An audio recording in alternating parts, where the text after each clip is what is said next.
WBA and IBF light heavyweight world champion Sergey Crusher Kovalev, and Andre Son of God, SOG Ward, and we are talking about their upcoming fight on November 19th at T-Mobile Arena in Las Vegas.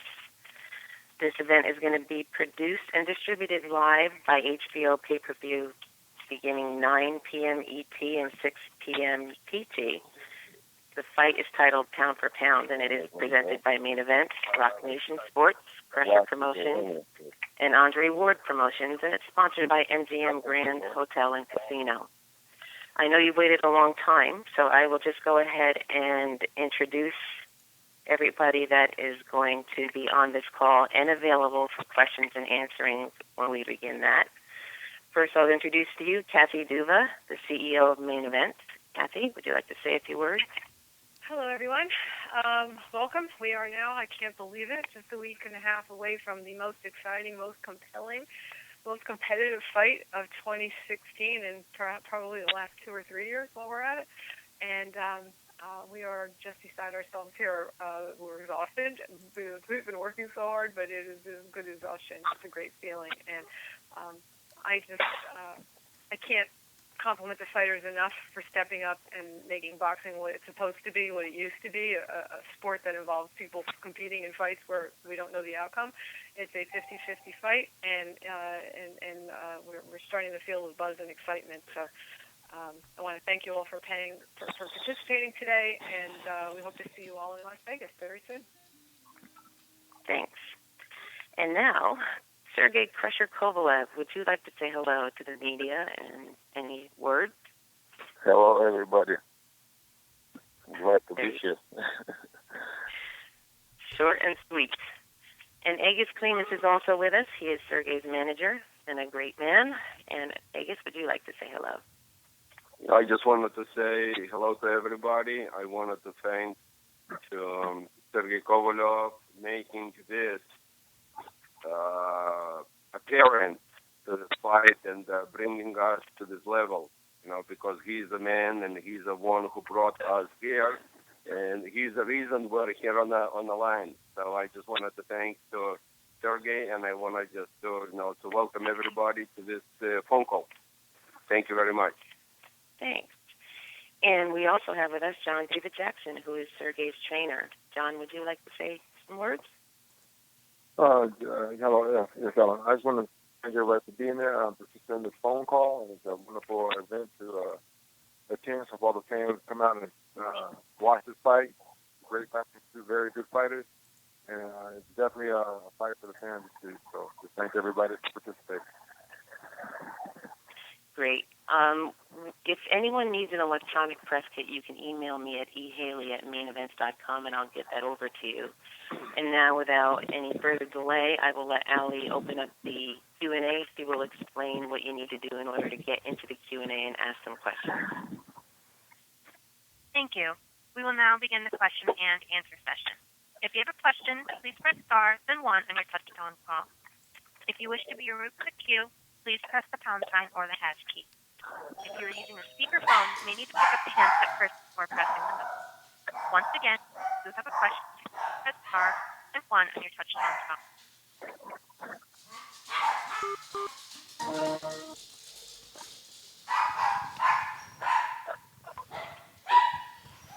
And our question from Eddie Goldman.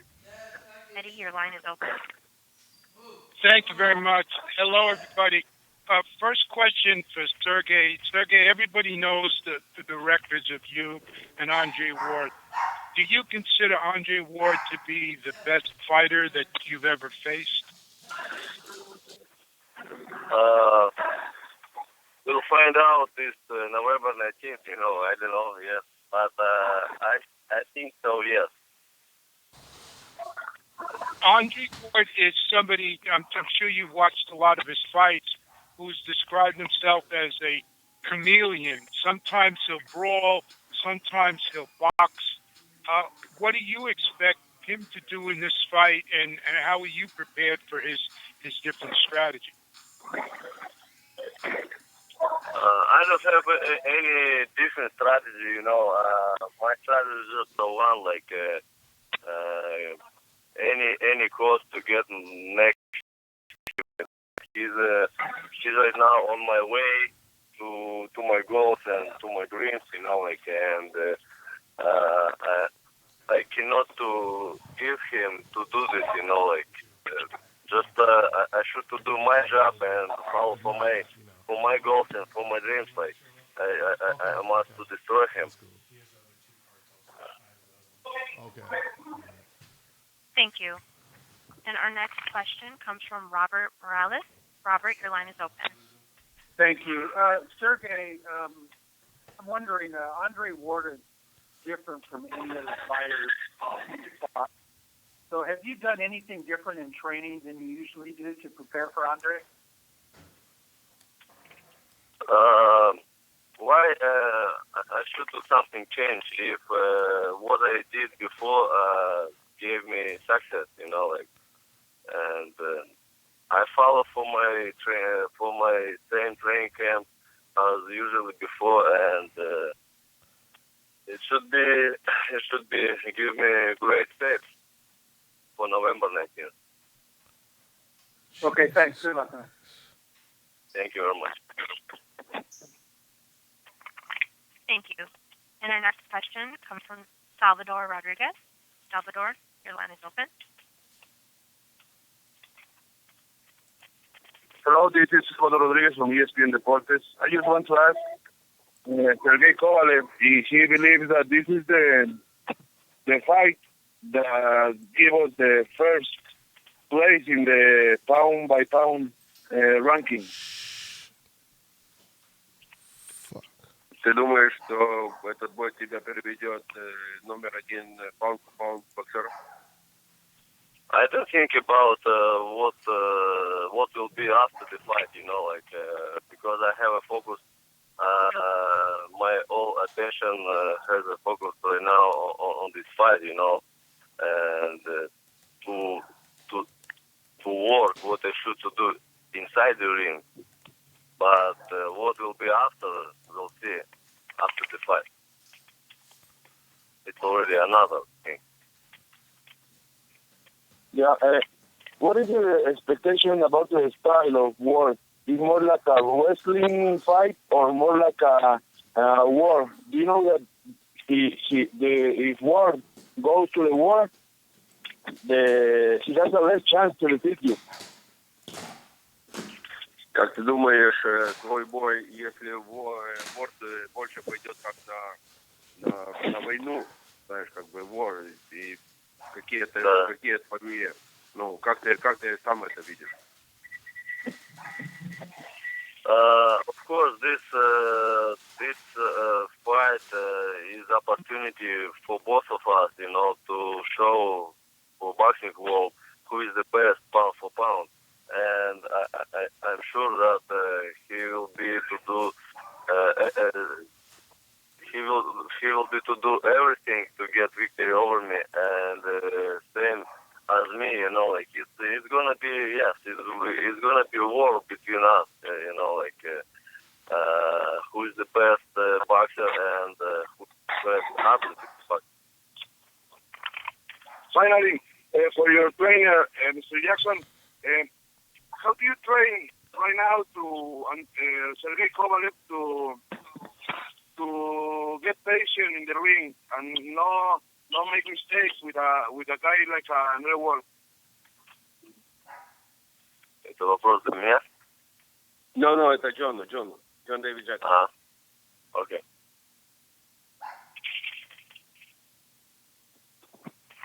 Thank you. John.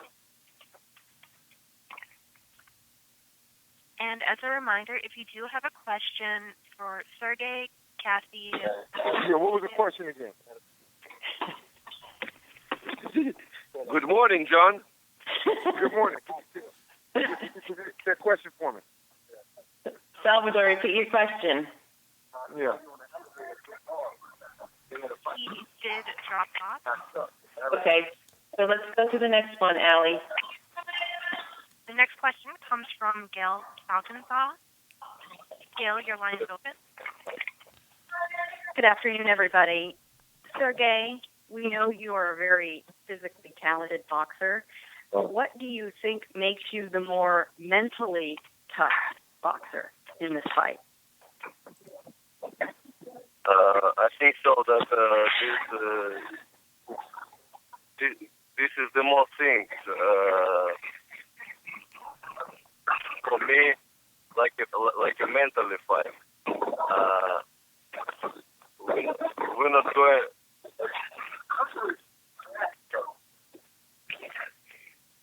Somebody doing a dish? We're not. Yes, we're very noisy. Very noisy. Yeah. Yeah, it's never being noisy. Please mute your phone. Go ahead, Sergey. This fight for me means really mentally, like it's gonna be fight of our mentally, who is not the stronger, who is the smarter, and will bring best skill and best shape into the ring, and also who is mentally stronger. But we're not going to pick up some weight, into the ring. And here should be really who is smarter, who is sneaky, and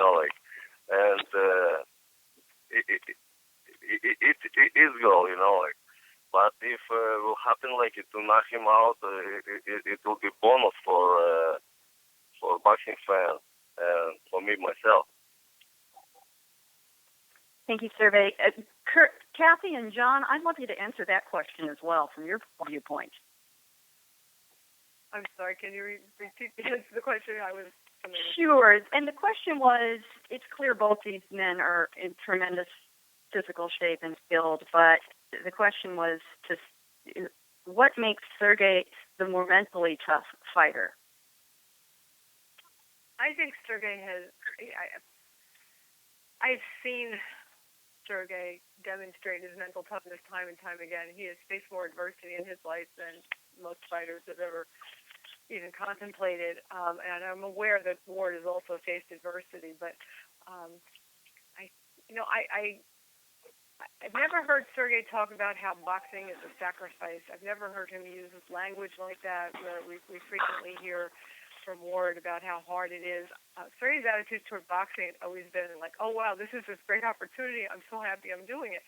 And I know he has tough times, and I know there's days when, he's at the gym, and I'm sure it doesn't feel that way. But his attitude has always been about loving his work, loving what he's doing. He can't wait for the fight to start. He works hard because he wants to be the best. I think it's not just mental toughness, it's his mental attitude. I think that's very positive. And I think that's the thing that carries him. That and the chip that's on his shoulder that has been there for forever, just wanting to prove that he's the best. You take that combination of work ethic and chip on your shoulder and focus like a laser, and then loving what he's doing. And sometimes I say when he's getting in the ring, it looks like he's about to have a steak. I mean, that's kind of the look on his face. I think that's part of what makes it so much fun to watch him. So yeah, he's gonna be all in mentally, and I think that's gonna be I think it's always been his advantage over ever. And John, what do you have to add to that? Well, I agree with what Kathy said, but it's just the same upbringing and the surroundings, growing up in Russia, the hard times he had to go through. I think that's what made him the more mentally tougher, stronger fighter, and his desire to be champion and stay champion. He loves the limelight and the adulation that he gets. So those things make him the mentally tougher fighter and mentally stronger fighter. Does that make it easier or harder for you to work with him sometimes? A little bit of both, because Sergey has his own. He knows what he wants to do, and he has his plans already set.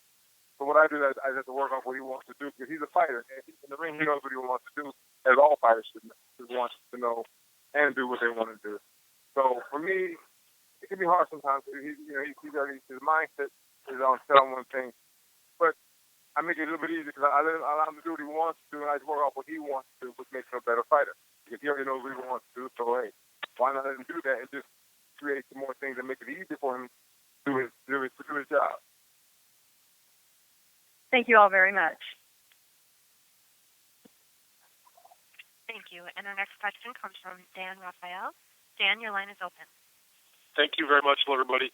I want to start with a question for Kathy. Hello, Kathy. Thank you.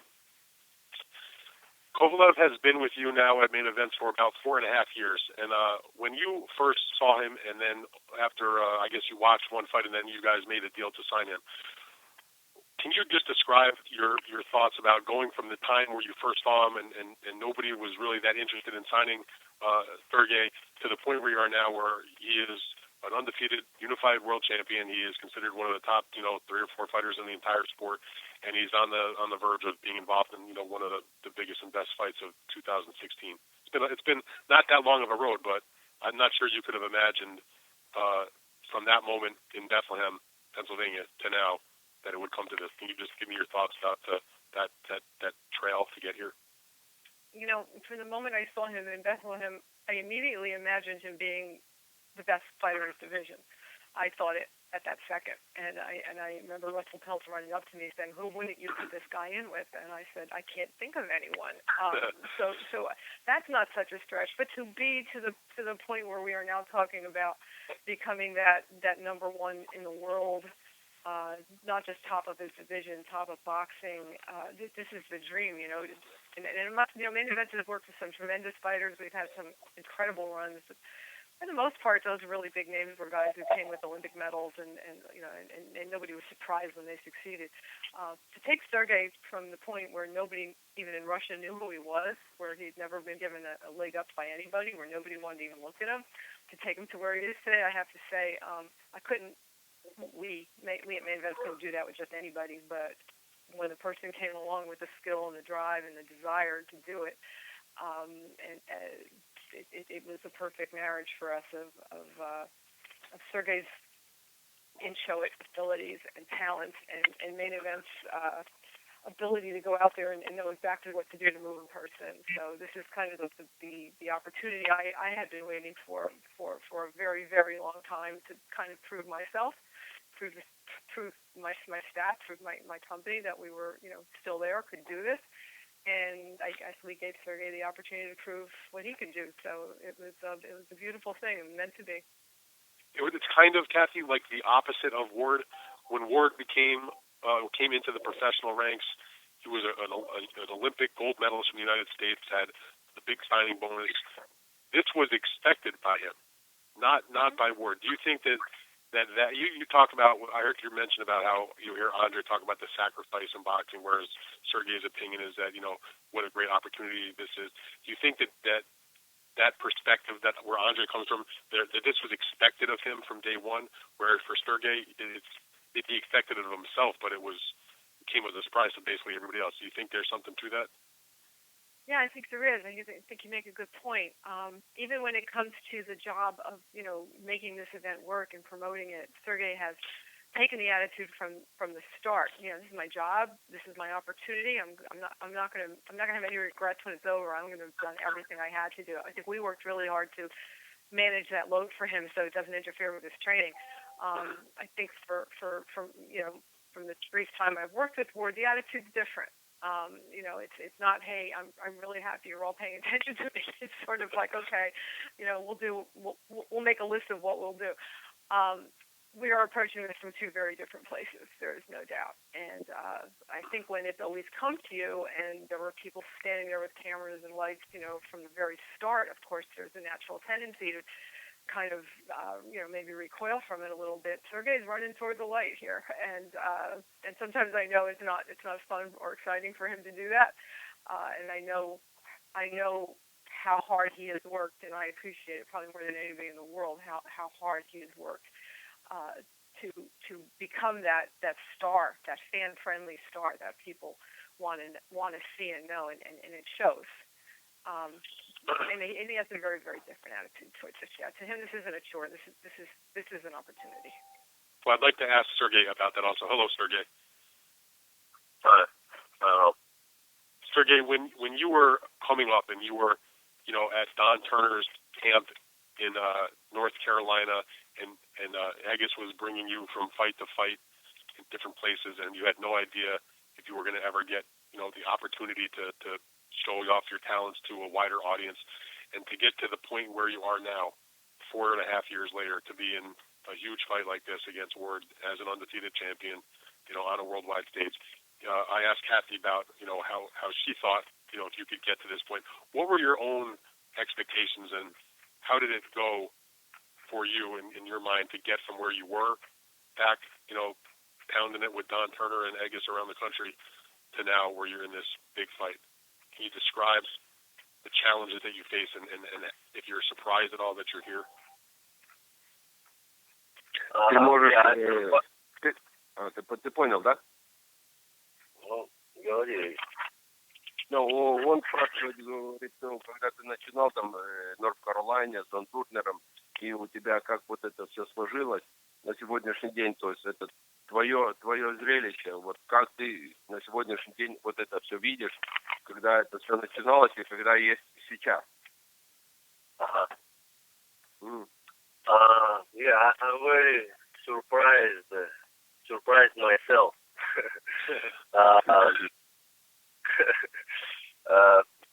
Because when I was in amateur boxing, like I never thought that I someday will turn in pro at all, in my life. Because for me it was very think about professional boxing was very crazy, I thought that in pro boxing, just beat all brain from your hand, and it's very dangerous because in amateur enough, and injuries and some very hard fight, some fight was for me, and I thought 12 rounds I never will do it all, and when my life pushed me, I turned to pro, and one man, Anatoly, Ek's friend, who found me, in Russia, and he met with me in some tournament in Moscow, and we started to speak about professional boxing, and I started to think maybe no, maybe yes, and final point was and decision was after 2008 Russian Championship when I won a fight in the final fight, and victory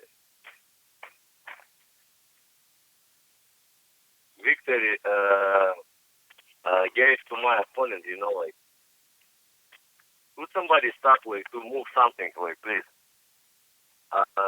And when I turned to pro and came to North Carolina, I was disappointed, really, disappointed. Why? Because I thought if I will turn to pro, I will get advanced this level where I am right now. And 3 years we fought without any promoters. I fought with support of Egis, and he financed everything. He was my father, my brother, my guide. He was for me, and still not a girlfriend. Yeah, but not a girlfriend, of course. And still to be for me, everybody who I ask him, any help from Egis I can get anytime, and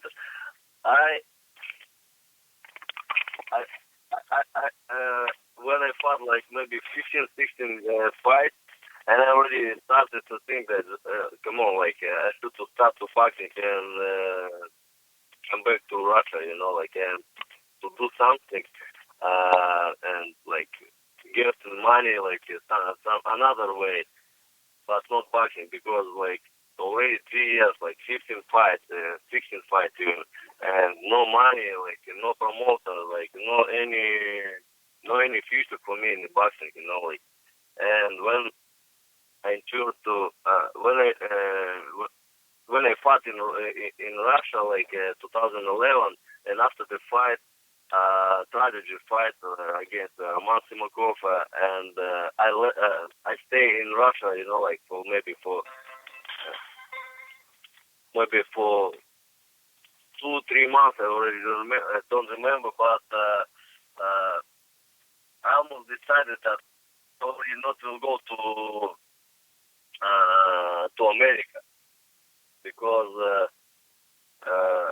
because like no any no any plan. We didn't have any promoters, any plan for future. What they will be to do, like again back to Big Bear just for workout. Like I thought, why? And Eggy someday like he called me when I was in Russia. Maybe it was like February already. He called me and said me that one promoter from many events, Katie Dula, wants to give me an opportunity to improve me. And I believed again in the boxing, in myself, to Aegis, that maybe this is chance like to show me, and okay, I will try again.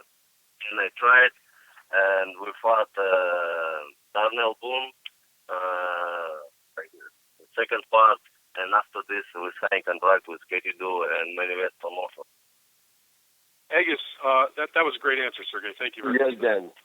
Aegis, I would like to know from you, because you're the one that I guess had the vision that put him with Don, that was doing small fights with him in South Carolina and Tacoma, Washington, and just all over the country on these small shows, and also bankrolling it. I know that the money wasn't easy for you to come by at that time. What was it that you saw in him at that time, and is the end result where you are now what you expected, or is it even beyond what you thought could have happened? Like what kept you going during those lean years, trying to move him along? Listen, it was a very, very not experience, I would say. I was a new kid coming to the block. Don Turner was a tutor who he gave me everything in boxing, what I could get. But no matter what, I didn't know much about what's going on. And bringing Sergey to this point, first time I met Sergey, that was a Kazakhstan, and then he did a shadow boxing. Don Turner looked at him and he said, "Eggy, where did you get this guy from?" He was so surprised. And then after that, we went a very long run. I used to go, I used to call every single promoter, I used to try to put him on every single show. I used to, try to show him to everybody who's around. Look, this guy is. Yeah. Let me say, Stan, we was as a kitten, in this business. Like a kitten, like we just came and like, wow. Мы нас запихнули, скажи, в этот бизнес. И мы приходилось, тут учиться и оглядываться. И вот благодаря своим, не знаю, каким-то воспитанию и навыкам мы вот как-то закрепились. Ну и удача, то, что Катя нас, как говорится, подписала. What is Sergey saying? We were like a new kids. Somebody just throw us into the water, and me and Sergey were swimming, and we were trying to get somewhere, just to go to the shore. And Kathy is the one who gave a hand to Sergey and said, come here, come this way, swim my way, and I will do my way. Good thing I got that lifeguard training. Yes, it's true. listen, and I wanted to make this announcement too. If anybody is trying to bring me today a manager of the year, a manager of the fighters, actually Sergey, who brought me to that stage. We each other, both, and like three of us help to each other, and we right now got success. Exactly. Listen, he made just a very good point. He made a very good point. Nobody knew who Egis Klimas is. Nobody knew who is Sergey Kovalev. Everybody knew who is the main event, but at that point, main event didn't exist. And now, when we come with one big team, main event, Egis Klimas and Sergey Kovalev, we are the winners. Heck of a team. Is that good, Kathy? Oh, I guess, geez. That's exactly what I told you to say. Perfect. We are the winners. Okay, so and after November 19th, we're gonna be a better winners. Still, we're gonna be still. No questions about it. Yeah, I'm finally gonna get to sleep. Okay. I'm sorry I took so much. I'm sorry I took so much long time. It's okay. Okay. Our next question comes from Mitch Abramson from ringtv.com. Mitch, your line is open. Thanks for having me. I appreciate it. Sergey, I have a question for you. Andre Ward is known for his high boxing IQ. You've been saying on this call that you're going to be the craftier, smarter fighter when you face him. Can you expand a little bit and just how confident you are that you will be a smarter fighter and a more craftier fighter when you guys meet? Я не понял. Ну, он говорит, что он быстрый, там, знаешь, зрелищный боксер, и как думаешь, как ты сможешь его обыграть? I'm interested too. And we'll see November 19, and for this I make right now. I'm making right now my great training camp, and to kick his ass, it's my goal, and a lot of people in the world is going to watch this fight, and I understand this, and I should prove who I am. John David Jackson, can you speak to that a little bit about this idea that Sergey will be the smarter fighter when he faces Ward? You guys seem to be kind of harping on that Sergey is going to show his craftiness and his ring intelligence against Ward. Well, a lot of so-called experts and people in boxing, they say that Ward is a smarter fighter. Well, listen, Ward's smarter than what he does. But a lot of what he does is not fighting. It's surviving and making your opponent frustrated with the tactics that he uses. Sergey, on the other hand, is a pure all-around fighter. If push comes to shove, he can fight you. But on the flip side of that, Sergey is a very intelligent boxer. Sergey knows how to fight. He's not a one. He doesn't come into the ring trying to be a one punch knockout artist. If you watch Sergey fight, and you watch his brilliance, you see that he breaks his opponents down systematically. He didn't go in there for one shot. Now he does want the knockout, but he's learned how to now build up to the knockout, to break your body down, how to beat an opponent down, cut the ring off, and make that opponent fight. And when you have to fight him, now you're leaving yourself for a shootout, and Sergey's going to win the shootout because his clip is fully loaded. So if we took a fight here, Andre may be smart and very intelligent, but he's fighting with half a clip. His clip's not fully loaded. It's like LL Cool J once said, you can't fight an army with a handgun. And that's what Ward had. He has a handgun to fight the tank. Now the tank is smart. The Tang knows how to cut him down and break him down and systematically beat him.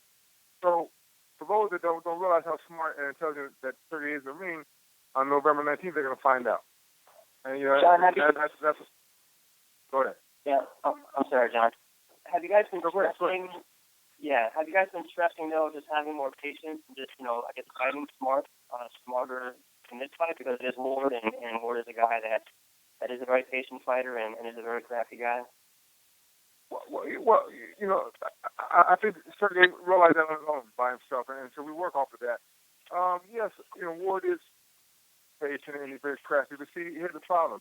You can't be that patient and crafty when you got a guy who has bombs in both hands. Sergey's going to break him down the way he has to, and you don't have time to sit there and busy the pace of fight and jab here, hold there, because you got a guy that's coming at you who has lethal weapons in both hands. So it's going to be interesting fight to see what Andre does, because he's going to have all the time that he thinks he's going to have this particular fight to do all the things that he wants to do. For this fight here, he has to fight. If he's not willing to fight, then he's in trouble. Okay, thanks, guys.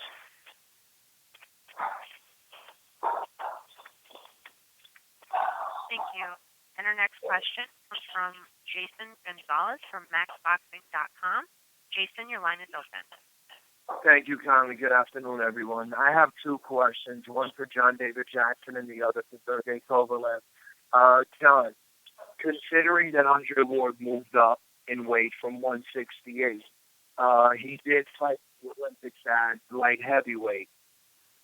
Based on your expertise and knowledge, who do you think has the physical advantage coming into the ring on November 19th? What you said is true, and I've always said that. As an amateur, Andre fought at 78. When he turned pro, he done at 58. He was always the bigger fighter after he rehydrated. He met the bully, so he can't be the bully for this fight. He's not the bigger fighter. Certainly can be the bigger fighter. As far as, who was his advantage, it depends on Andre and how much he had to lose for this fight himself, because he was on pretty big now. That's why he can fight 68 and make 68 and longer. It was killing him. So 75 now, it was only 75. The advantage, I still say the advantage goes to Sergey. Sergey's a stronger fighter, and in the ring it's going to show. He's more physical. How much more we'll find out that night, but I still give the advantage to Sergey. Okay, thank you. And Sergey, considering that you have an excellent right hand, are you expecting Andre to be turning to southpaw the night of the fight? You think Andre will be doing that a lot? Так как ты думаешь, что у тебя есть правая хорошая рука, ты думаешь, что Андрей перевернется на левшу? Yes, I think he will be changing his positions during all fight, because some moments he will be feeling not comfortable after my punches.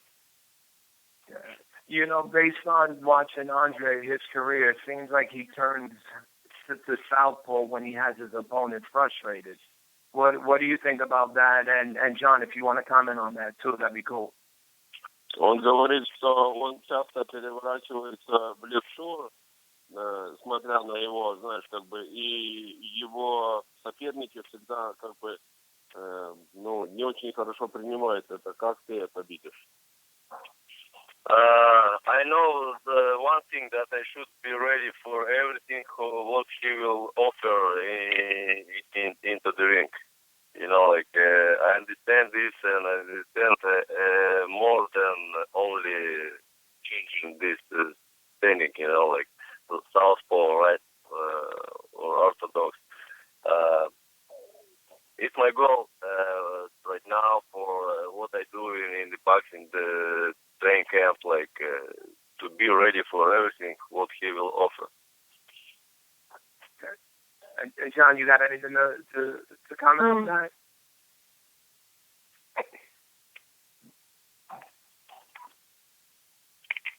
John. Oh, maybe we lost him. Yeah, no.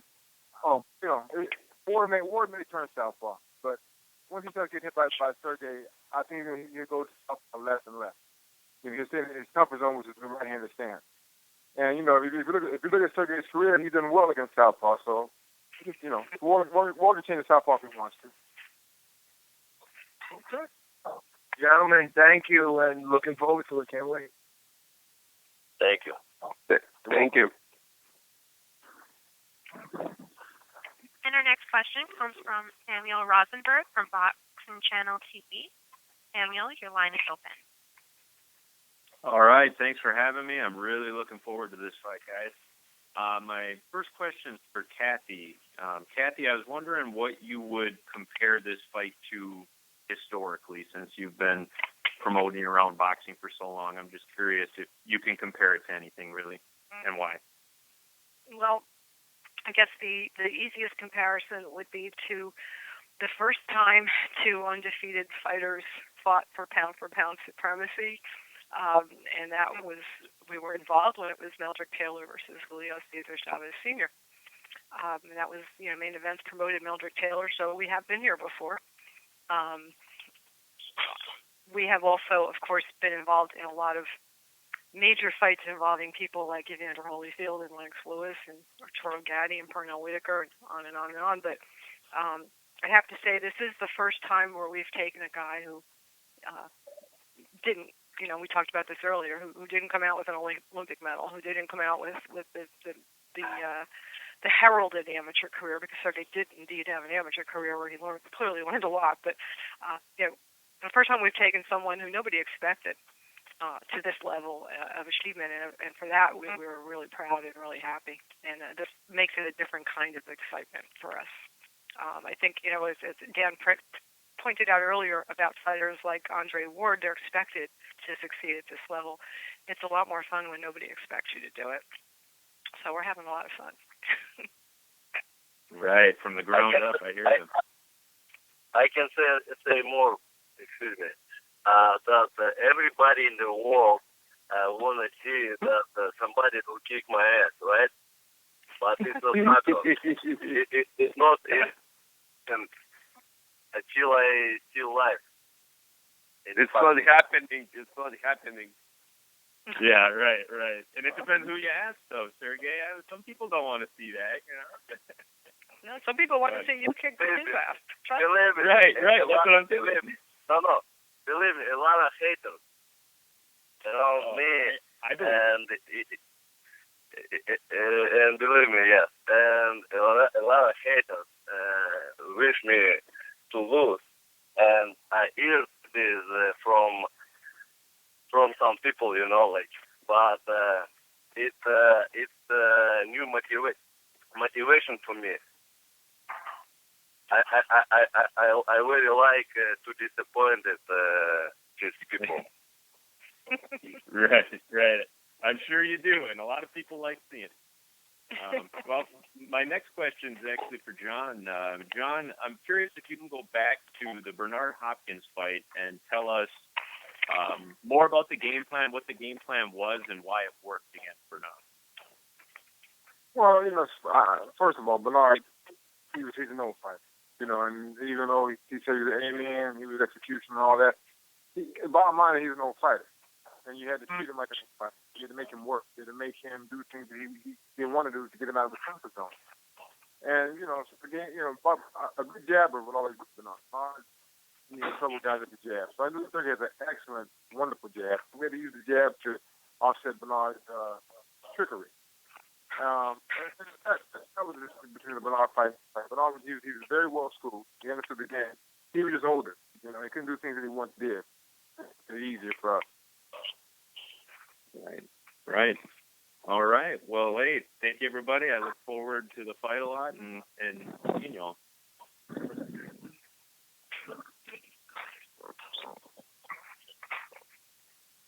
Thank you. And our next question comes from Dax Khan from Hawkins Boxing. Dax, your line is open. Hi, how's everybody doing today? My first question is for Kathy. Kathy, when I was on the call for the Kovalev-Hopkins fight, I remember you saying specifically, when Sergey wins, don't go around and start saying he beat an old man. and that's exactly what happened, not only by fans, but a lot of media outlets. If he beats Ward, no matter what fashion, do you see a lot of the same criticism, whether it's going to be Ward was really a super middleweight, despite what John David Jackson brought up, a valid point on Ward always being the bigger fighter? Is it going to be the long layoffs, nagging injuries? Do you think at all will Sergey get full credit no matter how he wins? You know, as Sergey points out, haters going to hate. There's always going to be somebody who's going to say something, but I will not accept those excuses either because, if you look at the picks the reporters are making, the betting line, if anything, it favors Ward a little bit, which is awesome because it's always so much better to be the underdog, and as we've been talking on this call, having it not be expected. But Ward, in the position he's in, for better or worse, is expected to win. That's who he is. That's the guy he's always been. This is the guy who's never lost a fight since he was a child. Well, you put that out there, then you've got to defend that, and we don't think he can. But when it's over, do you think I hope Sergey gets the credit he deserves because it'll be a whole lot. This is a tough fight. As a promoter, does it not frustrate you the fact that Ward was pretty much inactive for 2 years? He has promotional problems, he had his injuries, and all the other type of things. Meanwhile, Sergey has been out there collecting the belts, unifying the belts, fighting top names, and it seems that Sergey is the B-side here when actually he should be the A-side. As a promoter, does that make you shake your head at all? Well, to me, he's not the B-side.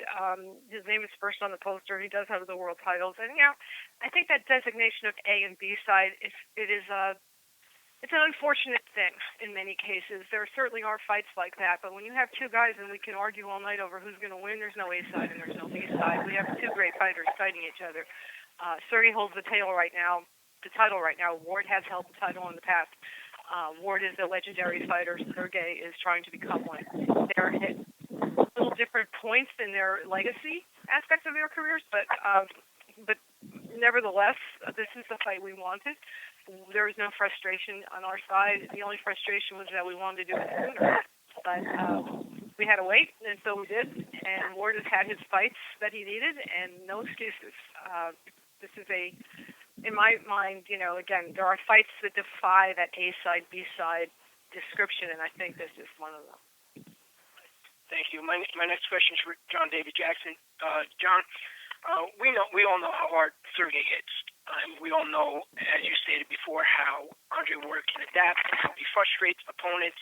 But Sergey's last 4 opponents, Bernard Hopkins, Isaac Chilemba, or his last 3 opponents, Bernard Hopkins, Isaac Chilemba, and John Pascal, each one of those represents the very best of each of Andre Ward's biggest assets. Bernard Hopkins, in that fight, Sergey truly, in my opinion, showed a lot of composure and patience. Isaac Chilemba is a guy who really is known to make his opponents, have to use the whole entire ring. You're not able to just bum rush him. And with John Pascal, you have a guy who has always been known to have, a rock-solid chin, very awkward, and he makes guys fight styles that they don't want to.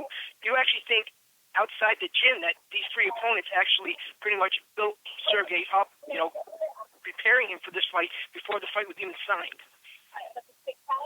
I would. Well, I like your analysis.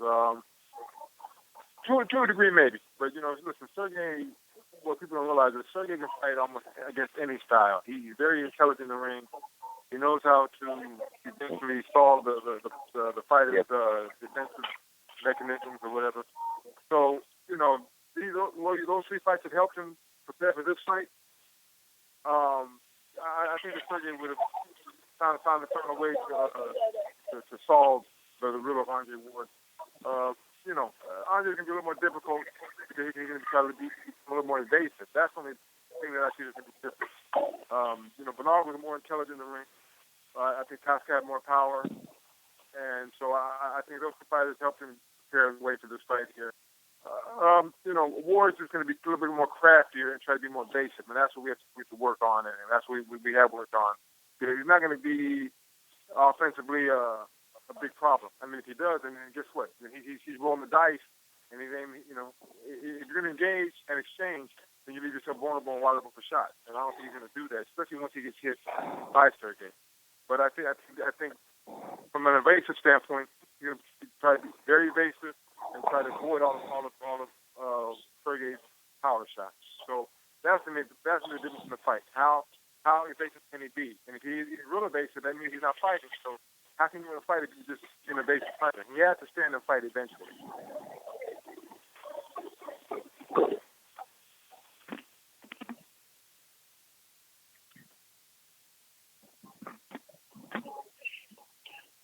I'm done. And Will said, by the way. Me too. I'm here too. Okay, I think that now Ali is going to release the Q&A, and we are going to close our portion of the call. In closing, Sergey, would you like to say anything else to the media before we let you go? Just get attention for November 19th, everybody. It'll be something new with Andre Ward. You know, he's never lost before, but it's my job. let me give it to do it. You know, and broke his 0. Thank you. And Agus, any closing remarks from you? Not much, but as I said yesterday, we're looking forward for somebody to lose, and that would be Andre Ward. I'm sorry about it, but that's the only one thing I can say. Thank you very much. Thank you, everybody. Soon, be tuned, November 19th, HBO pay-per-view or T-Mobile Arena. Thank you, Agus. And Sir, Kathy, any comments from you? I think Agus summed it up. You're going to see the best pound-for-pound fighter in the world on November 19th. Don't miss it. Make sure all your readers and viewers and listeners know about it, because this is the fight Pacquiao Mayweather should have been. And I hope enough people, I just hope we get the word out that enough people see it, because if you see it, you're going to be really happy. You see it, and you believe it, right? You believe it and you see it. Exactly. Great, thank you. Okay. And I'm going to pass this over now to Ali, who will introduce Lauren Menashe, Andre Ward portion of the call. Thank you. There Ну все, да? Да, все. Все, давайте. Спасибо. They can hang up now. Ladies and gentlemen, Okay. Thank please you. stay Bye-bye. on the line until the Andre Ward portion of the call begins. You will be put on a music hold. Once again, please remain on the line until the Andre Ward portion of the call begins. You will be put on a music hold.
Welcome to the Kovalev Ward conference call. My name is Allie, and I will be your operator for today's call.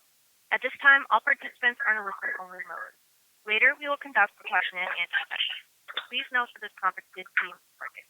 I will now turn the call over to Lauren Menashe. Lauren, you may begin. Thank you guys all for staying on Andre Ward's portion of the call. I'd like to introduce President and Chief of Branding and Strategy for Rock Nation, Michael Yormar. Michael, take it away. Thanks, Lauren, and good afternoon, everybody. As all of you know, it's Election Day here in the United States, and if you think the race for the White House has fireworks, just wait until November 19th in Las Vegas. We're now only 11 days away, and the stakes could not be higher. In 2 minutes, you'll hear from Andre Ward, the best pound-for-pound fighter in the world. After weeks of intense training, Andre will be fighting something he has spent his entire life pursuing, the title of world's best boxer. For a true competitor like Andre, there cannot be a loftier goal. To walk into the T-Mobile Arena in Las Vegas for the undisputed fight of the year, in front of a capacity crowd supporting him and even more watching live on HBO pay-per-view, and to know that Andre has the chance to walk out of that ring as the undisputed face of boxing.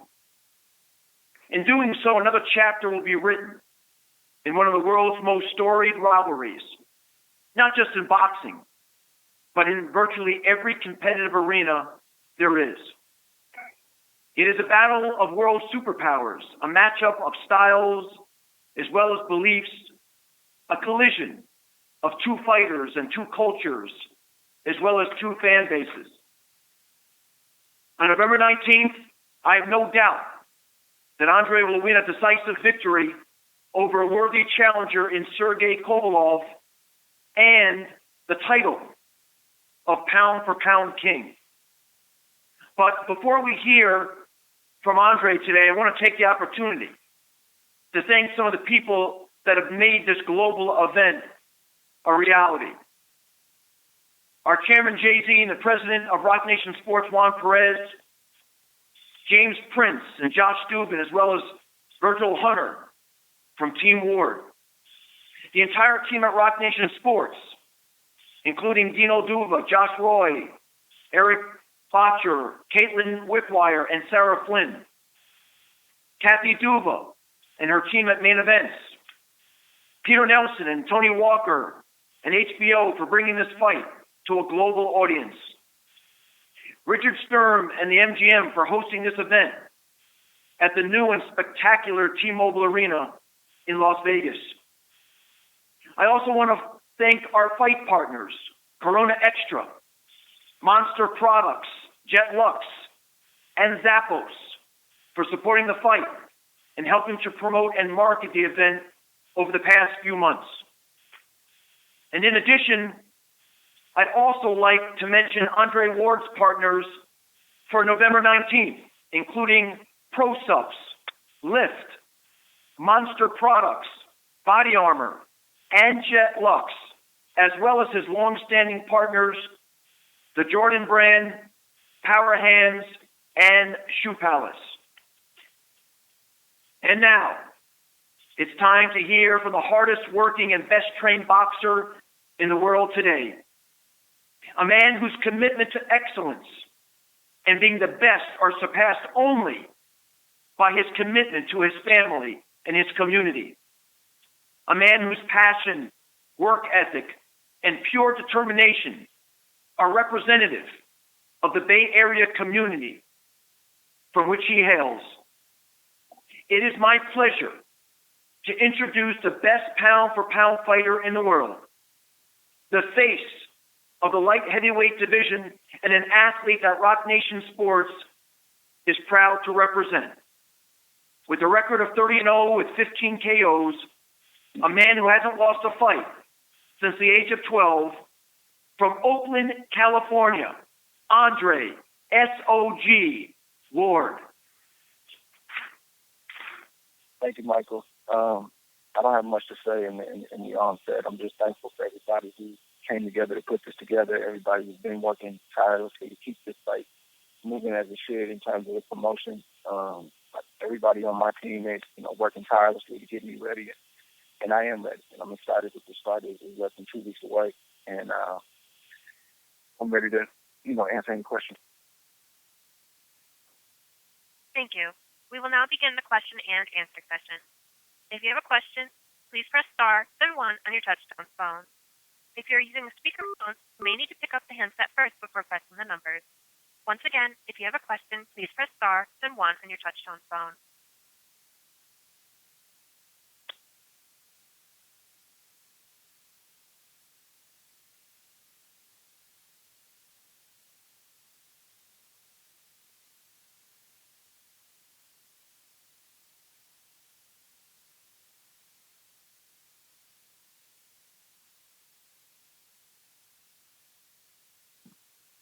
And we are standing by questions.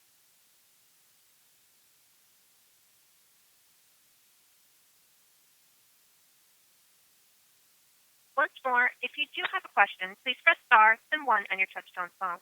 And if you are using a speakerphone, you may need to pick up the handset first before pressing the numbers.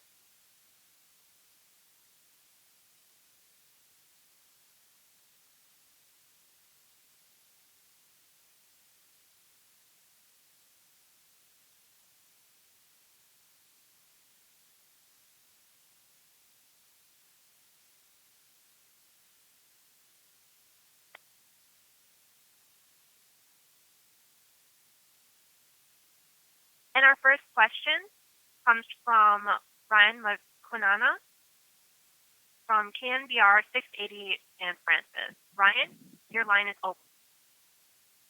How you guys doing? Question first for Andre. You progressed to this level, to this fight of such, big proportions, of such big magnitude.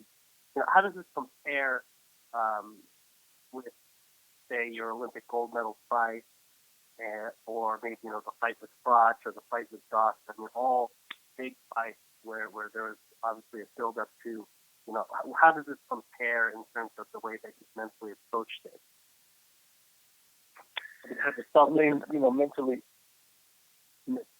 Mentally, it's honestly the same to me.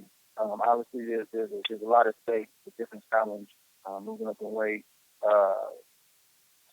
pay-per-views, all those things make it a little bit different. But honestly, whether it's Alexander Brand or Kovalev, like I approach every situation the same way.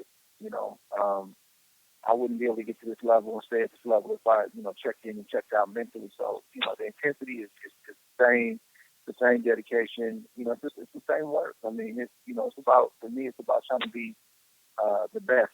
And, I'm in a sport where there's really no room, a little room for error. And I understand that every time I step in the ring. So that makes me prepare accordingly. And I guess I have one more question. This one's for you, Andre, or Virgil. Obviously, Kovalev such a big puncher, and Andre's such a master on the inside in neutralizing, what opponents do best. I mean, can you kind of compare what you've seen in the tape? Obviously watching Kovalev live compared with other big punchers that Andre's been able to neutralize in the past? I mean, at the end of the day, man, it's, personally, we don't approach the fight, around fear and just kind of being enamored with what a guy does well. We acknowledge it, we respect it, we understand what we're up against. But, I've been in the ring with big punchers, good boxers, you name it. And at the end of the day, to be a champion, you have to be able to beat what's in front of you, no matter what that is. And Kovalev is not just a big puncher; he's also a good boxer, he's a thinker. He understands range, he understands positioning and different things like that. And he has he's a good team. So it's a lot more than just him being a big puncher. But at the end of the day, many people make the same mistake with me. They call me a great boxer and a great neutralizer, but there's so much more going on in that ring. And if I was just that, and it was just about defense and neutralizing, trust me, a lot of these big punchers that try to walk through me, but it's a reason they're not. But that's what Fight Night is all about. It's just to show everybody. It's not really about talking about it or trying to prove your case. I have an opportunity to be great November 19th, and it's less than 2 weeks away. Thank you. Thank you. And once again, please press star then one if you have a question. And our next question comes from Dylan from LA Times. Dylan, your line is open. Hi, Andre. How are you? I'm doing good, thank you. The last couple of fights here, we've seen you, I think, maybe a little bit more stationary, maybe not moving around quite as much as you did, obviously, compared to earlier in your career. And I'm wondering how much of that was strategic on your part, how much of that was maybe the layoff, how much of that was maybe where you are physically at this point in your life, and also, what can we expect to see in that regard on the 19th? I think, it's always about what's in front of you. It's about, what type of opponent I have and what needs to be done. And, as you get older, it's about becoming more efficient, I've heard some people say things that I'm not the same fighter that I was, in my 20s, and I hope I'm not. I should be getting better. I should be getting more efficient. My game should be getting, getting better, simply put. And, that's what it's about. It's not about making unnecessary moves. It's about making the necessary moves when you need to make them. And, with the last two opponents I had, that's what was necessary. And, but, you're going to see a little bit of everything in this fight. And, that's what it's all about, man. It's about rising to the occasion and being what you need to be in the moment, and we specialize in that. So I look forward to doing the same thing November 19th. Thank you. Thank you. Thank you. And our next question comes from Mitch Abramson from Ring TV. Mitch, your line is open. Thanks. Hey, Andre, how are you? I'm doing good, thank you. Good. Sergey suggested earlier in the call that he's going to be a little craftier and maybe try to utilize his intelligence in the ring more than he has when he faces you. Just hearing that, do you think that might play into your strengths even more? I'm sorry, the first part, he's going to try to do what now? Yeah, Sergey was talking about it in the other part of the call about how when he faces you, he might try to be a little bit more craftier, maybe a little smarter, more patient than he has in the past because he is facing someone like yourself who has a high boxing IQ and is, a very crafty fighter. Do you think that if Sergey tries to fight you like that, that might be playing into your strength? It's tough to say. I mean, he's already a good boxer. So, it's not that he's he's not a baller who doesn't think. He thinks in there. So, you guys got to realize, though, the fight has already started between our two sides and our two camps. So, I don't put too much stock in that. It's a lot being said. It's just move being played, and we don't get caught up. And I'm talking to me specifically. I can't about what they say. They know we're going to read and listen to those things. So, that could be bait or whatever the case may be. But at the end of the day, we're ready for whatever he brings. And that's the key. However he wants to bring it, we got our game plan. And it's about, making constant adjustments. And it's going to be ebbs and flows. And it's going to boil down to who wants it the most. That's what it's going to boil down. Andre, how do you expect Sergey to come out? Do you expect him to be very aggressive in this fight, or to be a little bit more patient than he has in the past? I mean, I can't say. I can't say. I don't know what's going on in their camp. And like I just said, you can't put too much stock into what's being said. We're not going to take that bait. We're just ready, man. And when you're ready, I mean, we're ready for whatever. And I truly mean that. So, when you're at that point, we welcome it all. There's nothing that I'm, overly concerned about or hoping that he doesn't do. I mean, at the end of the day, like, I know I sound like a broken record, but you gotta find ways to make adjustments and get the job done in these big moments. I mean, that's what's gonna separate the guy who gets his hand raised and the guy who doesn't. So, We've been working on everything mentally. I'm prepared for whatever he brings, and I'm sure he's prepared too. Okay, thanks. Thank you. And our next question comes from Keith Idek from The Record. Okay, I'm just wondering, who are the top couple of punchers you've fought so far? Who are the top couple punchers? Yes. Man, you guys should be able to answer that question for me because you guys are the ones that top these guys punchers. So it's you know, I mean, I think all the guys that I've fought have had a good punch, and you know, have been guys that should be respected as punchers. You know, some guys get more credit than other guys, but I can't really single anybody out. I mean, you know, Sacha's a good puncher. If I had to name one, but you know, it's several. You know, it's several. Okay. The reason I ask you, obviously, is because you would know much better than me. That's why I'm asking. But I wasn't trying to be, you know, yeah. I understand. I also, if you could, just how much do you think your experience against high level of opposition, which you've obviously fought more than him, how much of a factor do you think that could be in the fight, or maybe how much of an advantage might that be for you because you've seen so many different styles and so many different top level fighters? I mean, I definitely think it helps. I don't think it hurts for sure, you know, and you know, in a fight like this, you take everything you can. You know, you take every tough fight, every experience, every good, every bad moment, not just in the ring, but in your life. You bring who you are into that ring. And, you know, I'm fortunate, man, looking back, you know, to see the Super Six, to see the Chad Dalton fight, and even, you know, the two fights that I've had, you know, this year. I mean, all of that means something. And, you know, that's why it's, you know, so important to be moved and managed properly. And I know there's no cookie cutter way to do it, but, you know, to fight the right fights at the right time, and ultimately to test what you have against the best. Because, you know, you have showdowns like this, you want to be able to look back and say, man, I've been there. I've been in big moments. I've been doubted before. Or this guy was ready to bug me. Or I've been in the 50-50 fight before.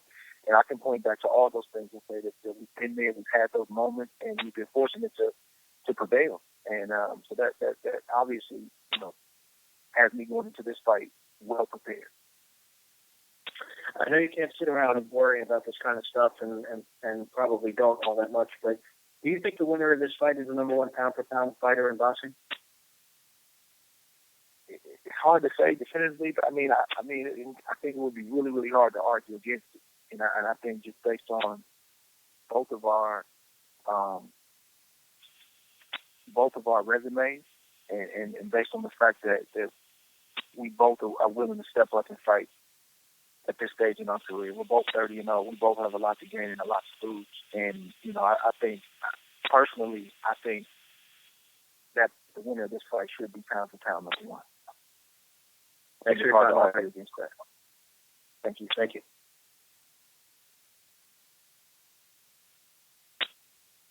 you. Our next question comes from Salvador Rodriguez from ESPN Sport. Salvador, your line is open. Yeah, thank you. I want to say hello first to Andrea and Michael. First question is to Michael. Michael, what about the expectations for the pay-per-view for this fight? You know, you have two of the greatest fighters in the world. Do you have a gold medalist in the card? Or actually two, with Clarissa Shields. And Rewards is one of the best guys in the boxing science 10 years ago. So what is the expectations in the pay-per-view numbers? You know, we haven't put a number out there. Obviously, we're very excited about this matchup, and we think it's going to do very well. And I think collectively, between us and main event, we think it has a chance to be the best pay-per-view event of the year. So we're optimistic. You know, despite the fact that both fighters will be fighting. Can you repeat that so you can hear you very well because the sound was sounding. Hello? Yeah. The sound was sounding. Yeah. Can you repeat the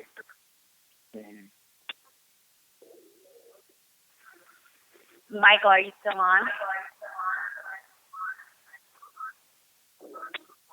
Yeah, he's got a bad connection. So I think we may have lost him while he reconnects. So, operator, can we move on to the next question for the time being?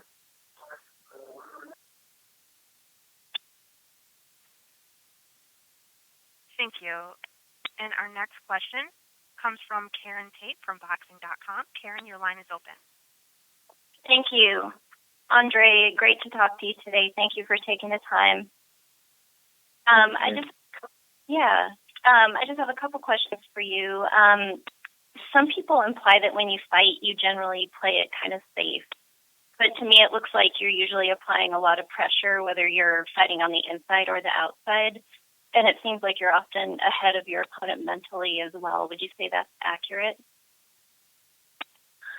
I would say that's a very, very accurate assessment. I honestly don't. I take that back. I do know what they want. They want blood. They want you knocked down. They want you staggered. And hello there. Does everybody hear me now? Yeah, hold on, Mike. I'm trying to answer a question.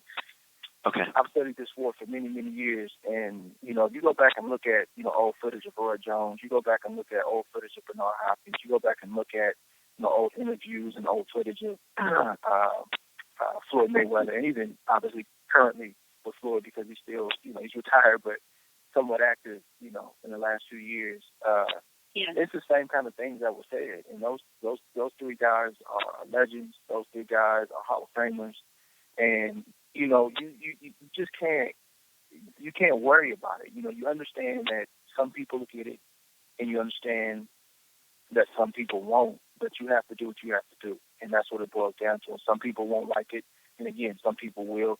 But as you just mentioned, I mean, I couldn't have explained it any better than you did. So that's encouraging to know that some people do get it and appreciate it. Yeah, definitely. And as a follow-up to that, is when you're displaying that in the ring, is that something that comes to you in the moment, or is it something you work on in training specific to an opponent?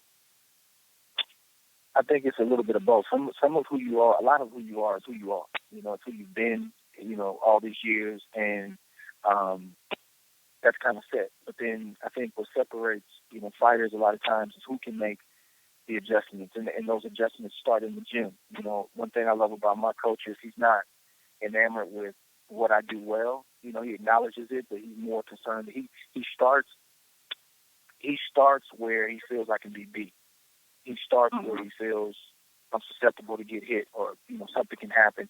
That's where he starts to train me from that point. And because he's always challenging me, and because he's not enamored with what we've done, and he's always tweaking and just always causing me to get better and add a new wrinkle, and then those things show up in the fight. So, as long as I've been fighting, I come in the gym, and a lot of times I feel like, I'm just starting out because it's always something he's working on, something we're trying to get better at.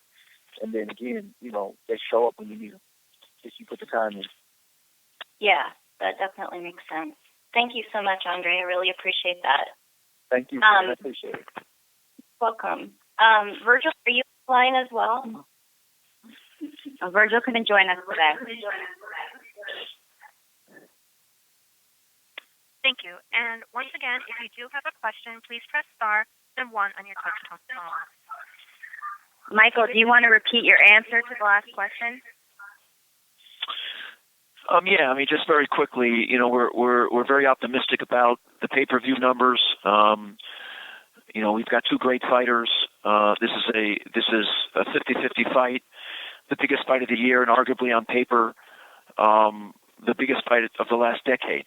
So we would be very disappointed if it wasn't the biggest pay-per-view fight of 2016.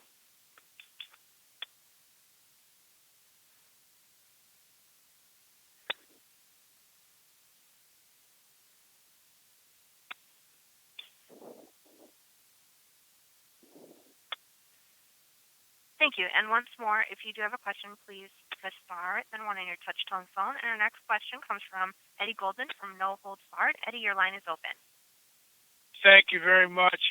Hi, Andre. I would just like to know, in your words, what we should know about your style and what we should be looking about in your fight that is overlooked in some of the more simplistic explanations of it and previews of it. That's a tough one. Sometimes, it's tough. Like, some things are caught and not taught, and that means basically, like, I can't explain, what my style is. I don't really have a set style. I feel like if you see it and you understand it and you know what's going on in there, you kind of do. And if you kind of don't, then I don't know if there's anything that I can say to anyone that just, that can make them understand. I mean, I'm just, it's tough to describe. It's not really something that's describable. Well, you mentioned earlier, some people understand somebody throws a big punch and gets a big knockdown or a knockout. A lot of people understand that. But what would you like people to understand better about the use of angles, infighting, defense, all that kind of stuff that gets overlooked and people just expect wild brawls? I mean, I just think, taking me out of the equation, just as a whole, like, boxing has never just been about one thing, and it just seems to me that, in this day and age that, the public is sold that if it's not a knockdown, drag-out fight, or if one guy's not, his ear's not hanging off, that it wasn't worth your time or your money. And I don't think that's fair to the fighters. I don't think that's fair to the fans. Hardcore fans, they kind of got, they know who they like, they know what type of styles they like, and, for the most part, they're going to tune in and they're going to buy tickets.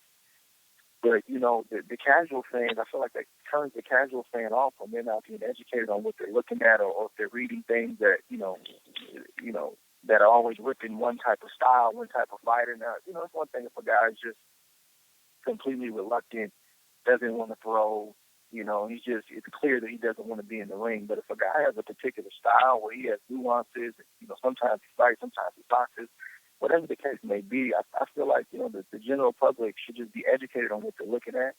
And I feel like, that's going to enhance and empower the sport. I'm a casual, MMA fan. I have a couple of friends that are in the sport, but I don't really necessarily know what I'm looking at, and I've never heard, anybody in the MMA really trash their fighters. Even if they got 2 or 3 losses, they may say things like, hey, this guy has his stand-up isn't very good, and then if he gets you on the ground, you're going to have trouble. And as a casual fan of MMA, that makes me want to stay engaged and makes me want to keep watching and keep tuning in, because I've just been educated about something that I didn't know anything about. And I feel like it could be the same way with boxing. And lastly, do you have any prediction? Go ahead. It's about a it's about a victory, man. It's about a victory. It's about getting my hand raised, and I'm not leaving Las Vegas without those belts. That's what it boils down to. And however we got to get it, we got to get it that way. But I don't have any predictions. I've never been a prediction guy. I just know I'm ready, and I'm excited, and I can't wait to fight. Okay, thank you. Good luck in the fight. Thank you. Thank you. And our next question comes from Jason Gonzalez from MaxBoxing.com. Jason, your line is open. Thank you, Conley. What's up, Andre? How you doing? I'm doing good. Cool. Just, Andre, 2 questions. The first question, it's no secret you had some detractors in the past. Do you think you may have won them over based on what the general public learned about you and your family from the documentary that was aired on HBO, which was terrific, by the way? Man, thank you for that.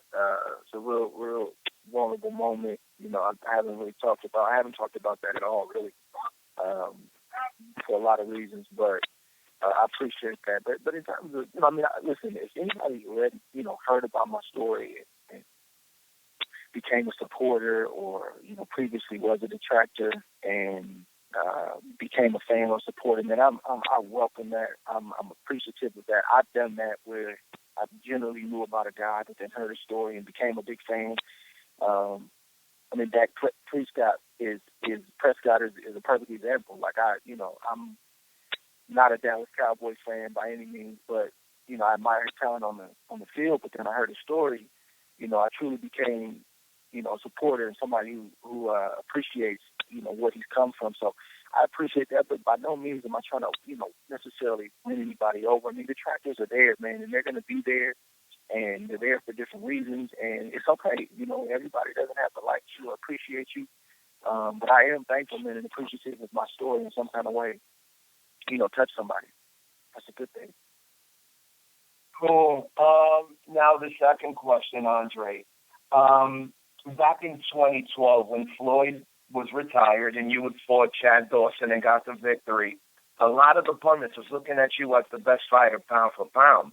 With that being said, do you think it's a little strange that this is going to be the first time you fight in Vegas? Shouldn't that have happened before?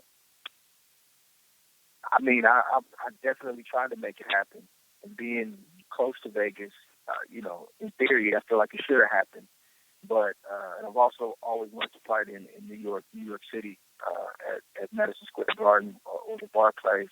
But it just didn't happen for one reason or another, And but I'm just happy, man, that it's happening now. And what better time than right now at this stage of my career to this moment. And you just got to trust, the guy that's playing, man. It's not always what you want it to be or when you want it to be. But, I can't argue with the way that the stage is set and the way that the table is set right now. So I'm just excited about, seizing this moment. Andre, thank you for your time. Best of luck on the 19th of November. I'm looking forward to it. Thank you, brother. Thank you. Our next question comes from Samuel Rosenberg from Boxing Channel TV. Samuel, your line is open. All right. Thank you very much. Thank you for having me. My first question for you, Andre, is you've actually alluded to both ends of my question already. And the first time I had seen your story was Bryn Jonathan Butler had written about it because he spent some time with you. And I was wondering why did it take so long for that to come out? I know your backstory is probably, of course, it's a difficult one. And, who are we as journalists to say, reveal your whole life story to me and you don't know who I am? But I was wondering, how can we do a better job as boxing journalists to get these types of stories out there and serve the fighters better?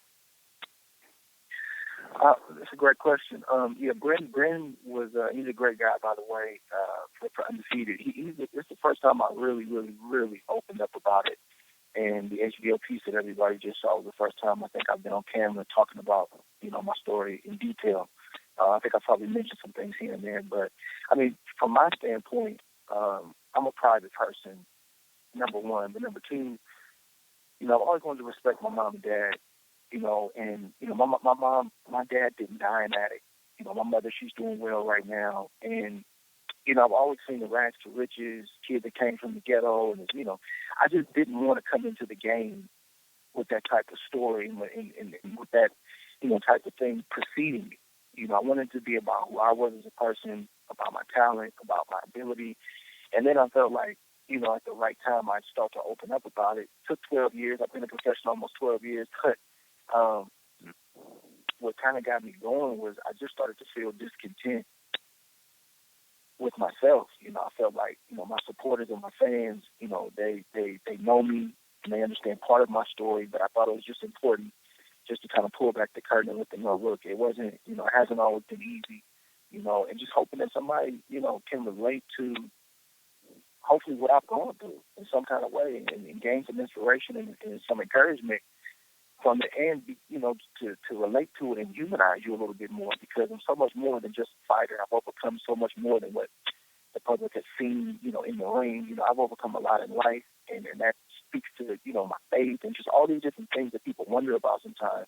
I felt like the missing component was obviously, me opening up and just talking about it. And obviously my father is deceased now, but I talked to my mom. I said, man, is it okay, Mom? She was like, hey, speak about it. So it was a process. It was a long process, but it was necessary, And I think just from a journalistic standpoint, I can't speak for any other athletes, but for myself, you just want to be able to know that you can trust the person you're talking to, and that there's not going to be anything added or taken away from your story to sensationalize it or whatever the case may be. I think trust is a big thing, and I think sometimes, people don't realize that goes a long way. Because for me, if I can trust you and if I know that your yes is your yes and your no is your no, man, I'll give you the world, man. I'll give you more than, probably I expected to get. And I've heard that from other athletes as well. Yeah, that makes total sense. I was going to say probably transparency, from a journalistic perspective, or from your perspective to ours. Like, yeah, tell me your life story. Well, who are you, Sam? I get it. Sure. So yeah, that kind of answers it. Anything else in general that you think boxing journalists in particular? What do we lack? What could we do better? Oh man, you're gonna get me in trouble, man. I don't. Now it sounds like, hey, trust me. I'm just teasing. I'm just teasing. No, I mean, at the end of the day, just to generalize it again, it's about just integrity and about trust, man. I think that's what. I don't think it's anything. You guys, individually and collectively, you guys obviously are great at what you do. That's why you guys cover the sport and cover other things as well, and maybe cover other sports. You got to obviously have that down pat, but I just think humanizing the athlete and looking at them more than just a commodity. Athletes, a lot of times they get the rap as being dumb and being meatheads and being, unintelligent, especially fighters. But regardless of what a person's, educational background is, they know if you're being real with them. They know if you're trustworthy. They can sense and feel if you have the best interest at heart. And just being genuine, man. And I think, being genuine, being upfront, being truthful, that takes care. That's like half the battle. And I feel like fighters and athletes will open up a lot, man, if they feel like they can trust. Right. But that's just how I want to think. Yeah, that goes pretty close in line, though. The first time I'd asked that question was Thomas Hauser, and he said, sunlight's the greatest disinfectant. And I said, ooh, that's a good quotable there. That's a good one. I like that. Yeah, right. All right, well, hey, thanks for the insight, Andre. I did have another question for Michael. Michael, I was curious, are you a long-time boxing fan, or did you just get into it recently? No, I've been a boxing fan for many, many years. I remember, watching, Muhammad Ali against Leon Spinks in my home in Morristown, New Jersey, with my mother and my brother and my sister.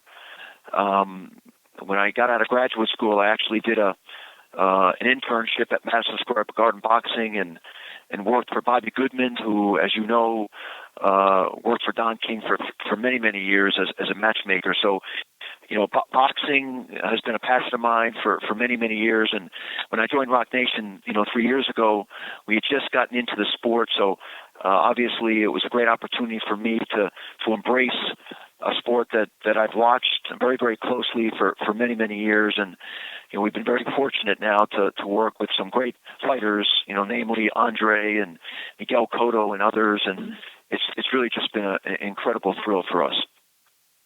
Yeah, you guys got some good fighters coming up too. I know I talked to Mo Hooker, Maurice Hooker, and yeah, you've got some other good ones. But yeah, that's interesting. I was just curious if you were also then. So you go back a ways with boxing. I was kind of curious what hooked you, and if you were instrumental too in Rock Nation getting into boxing, if you kind of helped push it at all. Well, listen, Jay-Z and Juan Perez, the head of our sports division, have been boxing fans for many, many years, and it was really their decision to get into the sport. I joined Rock Nation right at the moment that, we stepped into this space. Obviously have helped, push it along. We've come a long way in a very short period of time, and obviously to have the opportunity to work with Andre and to be part of this, fight on November 19th is something that, quite frankly, we couldn't have imagined, a short 2 years ago. But it's a great moment, for us, obviously a great moment for Andre and his family, and we're just looking forward to it. Yeah, right on. Well, hey, thank you everybody for your time. Can't wait for the fight. Great question. Thank you. Thank you. Our next question comes from Jerome Souza from firstclassboxing.com. Jerome, your line is open. Hi, thank you guys for taking the time. Andre, it's safe to say that you're safe to boxing in Northern California, the East Bay, the San Francisco Bay Area. what's it like to have that honor? And do you think with your given success and what you've done in the sport, you've increased the interest in boxing where you're from specifically? Man, that's a good question. I hope to have had some part to play in it because, boxing in Oakland used to be a lot bigger. There was multiple gyms, Pittman's, King's Gym, which is still there, but Pittman's is no longer there. And it was just a more competitive town and sport. I mean, you had top contenders, you had a lot of bad guys, fighting in the same city. They sparred together, they fought against each other, and I heard a lot of these stories. I kind of started boxing at the tail end of all of that, and just to be able to to make my mark, starting here and then going worldwide is just unbelievable. And when I see young kids in the gym, when I see young kids come up and say, "Man, I box because you box. I want to win a gold medal like you won a gold medal." I mean, it's just amazing to me. I'm blown away. I never get used to that, and I'm so thankful for that opportunity just to play my part. And I'm not a guy who recruits kids to fight because I know that it's a different kind of sport. It can be lonely. It's not a team sport, and it can be very dangerous. But I totally support it if a kid wants to do it on his own, if he's dedicated to it and wants to give it his all. I'm behind it 100%. And being a native from the Bay Area, if you go down Mission Boulevard and see that big mural of you on the wall at the U.S. Karate and Kickboxing or Medina's Gym, whatever it's called, what's it going to be like when you'll have the opportunity to have that same, look at that mural years back, but now being, on the verge of pound for pound undisputed? What goes through your mind? It's surreal, and I try not to, kind of had a culture growing up, and fighting as a young kid, just where we never really got too caught up in ourselves. We never really patted ourselves on the back. I'm talking me, Verge, and my father when he was alive. It's just we've always had a blue collar mentality. We truly had that, and I honestly get a little scared sometimes to look back at what we've accomplished and kind of relish in it because the clock is still ticking. I'm still active. It's still obviously November 19th, but I mean, my career is still going, and I still got to continue to show up and show my worth and continue to be the champion that I am. And it's just hard sometimes to stop and look back at all you've accomplished and look back at the road that you traveled on because it's just personally it's good to do it sometimes, but it's not really time to sit back and relish in that. But when I do peek back just for a split second, it's just overwhelming. I just can't believe that God has taken us this far. I can't believe that a young kid at 9 years old who just wanted to do what his dad did has gotten this far. If my father was alive, I'm sure he wouldn't be able to believe it either. And you threw out the first pitch at a few A's games. You're at the Warriors game quite a bit. How much of a fan base is going to be there in Vegas? The A's fans, the Raider fans, the Warrior fans. How many people are we going to see there? I don't know how many, but I think the Bay Area's gonna show up, man, and show out like they always do. They support their own, and everybody I run into, obviously I've been a little isolated in camp, but everybody's excited about it as they should be. And it's funny because kind of casual fans, they don't think you've made it until you went to Vegas. So I think the Bay Area as a whole, the fans that are hardcore, I think they've just been waiting on the Vegas moment. The Vegas moment is here. And the feel that I get, man, is the Bay Area's going to show up and show out like they always do. All right, well, hope they do, man. I appreciate it. Take care, guys. Thank you.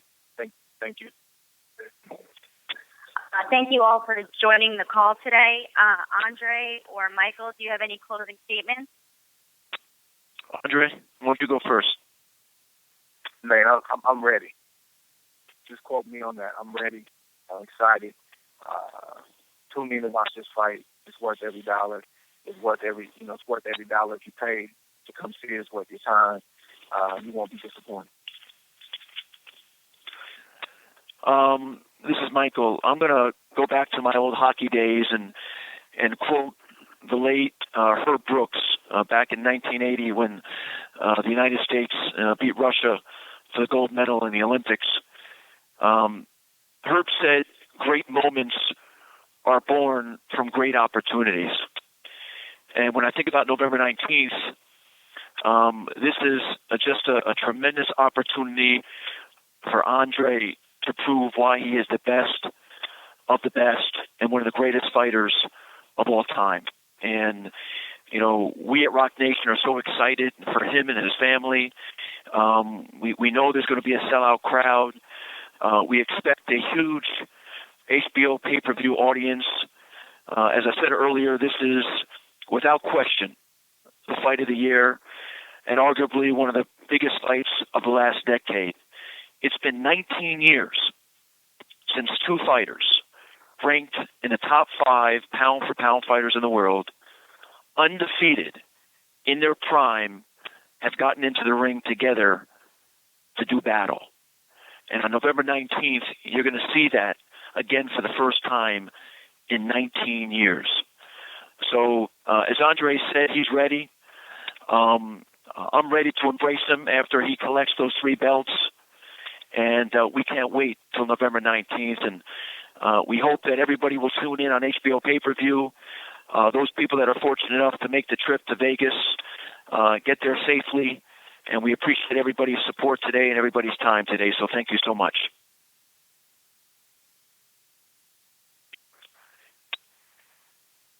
Thank you, ladies and gentlemen. This concludes today's conference. Thank you for participating. You may now disconnect.